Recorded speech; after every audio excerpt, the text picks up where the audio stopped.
আজকে নিয়ে চলে এলাম দুর্দান্ত স্বাদের একটা নিরামিষ চিচিঙ্গার রেসিপি।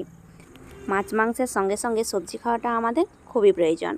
আর এই চিচিঙ্গার রেসিপিটা বানিয়ে তোমরা এক থালা ভাত নিমিষে খেয়ে ফেলবে, এতটাই সুস্বাদু হয়।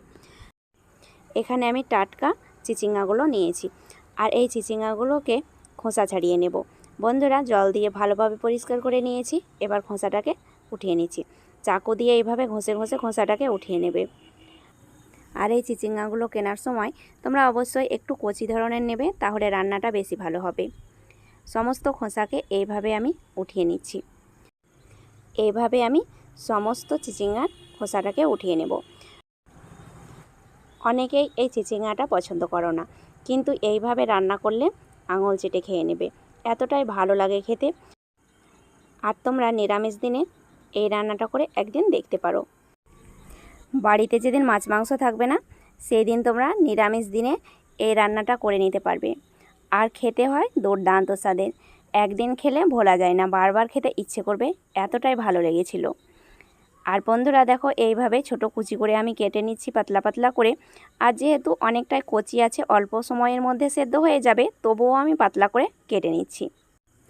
এইভাবে আমি সমস্ত চিচিঙ্গাগুলোকে কেটে নিয়েছি। আর এখানে আমি 500 গ্রাম পরিমাণে নিয়েছি, তোমরা কম বেশি করে নেবে। কাটা হয়ে গেছে, চলে যাচ্ছি পরের স্টেপে। এবার একটা মিক্সিং জার নিয়েছি, তার মধ্যে দিয়ে দিচ্ছি 2 চামচ পরিমাণে তিল। তার মধ্যে দিয়ে দিচ্ছি কিছু পরিমাণে চিনেবাদাম। সামান্য পরিমাণে জল দিয়ে ব্লেন্ড করে নেব। আর বন্ধুরা, এই রকম পেস্টটা করে নিতে হবে।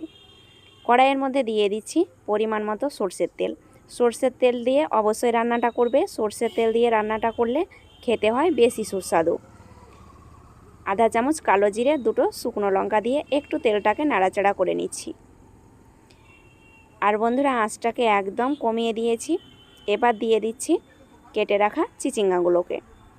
চিচিঙ্গাগুলোকে এইভাবে তেলের মধ্যে একটু ভেজে নেবে, লবণ দেবে না। লবণ দিলে অনেকটাই জল ছাড়তে শুরু করবে, তাই প্রথমে তেলের মধ্যে ভেজে নেবে।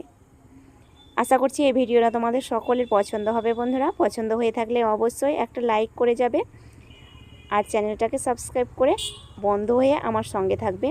তোমাদের সাপোর্ট আমার খুবই প্রয়োজন। বন্ধুরা, তোমরা সাপোর্ট না করলে আমি এগিয়ে যেতে পারবো না, তাই অবশ্যই তোমরা আমার পাশে থেকে সাপোর্ট করবে।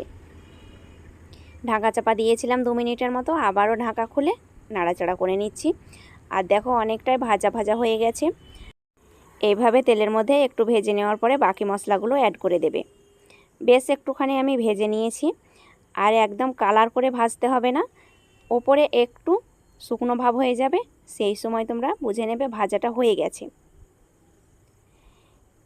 এবার আমি দিয়ে দিচ্ছি পরিমাণ মতো হলুদের গুঁড়ো, আর নিয়েছি জিরে ভাজা গুঁড়ো, আধা চামচ লঙ্কা গুঁড়ো, আর স্বাদ মতো লবণ।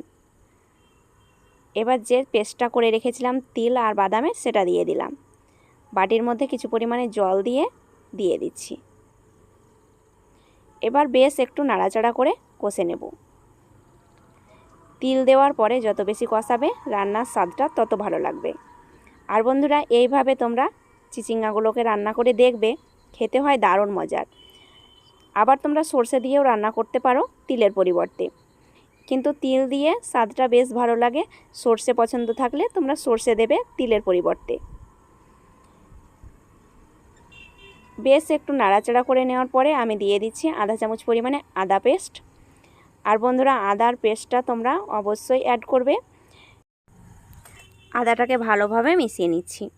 বেশ একটু কষে নিতে হবে, যেন আদার স্মেলটা না থাকে রান্নার মধ্যে। প্রায় আমি 4 থেকে 5 মিনিট মতো এইভাবেই কষাতে থাকবো। কষাতে কষাতে দেখবে শুকনো ভাব হয়ে যাবে, সেই সময় বুঝে নেবে ভালোভাবে কষানো হয়ে গেছে। আঁচটাকে অবশ্যই মাঝারিতে রেখে কষাবে। বন্ধুরা, 4-5 মিনিট হয়ে গেছে, আর দেখতেই পাচ্ছ শুকনো ভাব হতে শুরু করেছে। এইভাবে যখন শুকনো ভাব হয়ে যাবে, সেই সময় আমি দিয়ে দিচ্ছি জল। এখানে আমি কিছু পরিমাণে গরম জল করে নিয়েছি, সেই জলটা দিয়ে দিচ্ছি। আর অবশ্যই রান্নার মধ্যে একটু গরম জল অ্যাড করলে রান্নার স্বাদটা খুব ভালো লাগে। ভালোভাবে নাড়াচাড়া করে নিলাম। আর বন্ধুরা, এতটাই জল দেবে যেন সেই জলের মধ্যে পুরোপুরিভাবে চিচিঙ্গাগুলো সেদ্ধ হয়। আর যেহেতু কচি চিচিঙ্গাগুলো নিয়েছি, অল্প সময়ের মধ্যে অল্প জলের মধ্যে সেদ্ধ হয়ে যাবে। এবার ফ্লেভারের জন্য দুটো কাঁচা লঙ্কা চিড়ে দিয়ে দিলাম, ঢাকা চাপা দিচ্ছি কিছুক্ষণের মতো। প্রায় 4 মিনিট মতো ঢাকা দিয়েছিলাম আঁচটাকে একদম লোতে রেখে। আর এরই মাঝে আমি পুরোপুরিভাবে সেদ্ধ হয়েছে কিনা চেক করে নেব। দেখতেই পাচ্ছ বন্ধুরা, খুব সুন্দরভাবে চিচিঙ্গাগুলো সেদ্ধ হয়েছে। আর এইভাবে যখন সেদ্ধ হয়ে যাবে আর মাখা মাখা হয়ে যাবে, তখন বুঝে নেবে পুরোপুরিভাবে রান্নাটা রেডি হয়েছে। এবার সবশেষে দিয়ে দিলাম চিনি। আধা চামচ পরিমাণে চিনি যোগ করলে স্বাদটা বেশি ভালো লাগে। আর যেহেতু সবজি রান্না করছি, তাই আধা চামচ সবজি মশলা অ্যাড করে দিলাম। ভালোভাবে মিশিয়ে নেব, তাহলেই রেডি হয়ে যাবে আজকের নিরামিষ দুর্দান্ত স্বাদের চিচিঙ্গা রেসিপি।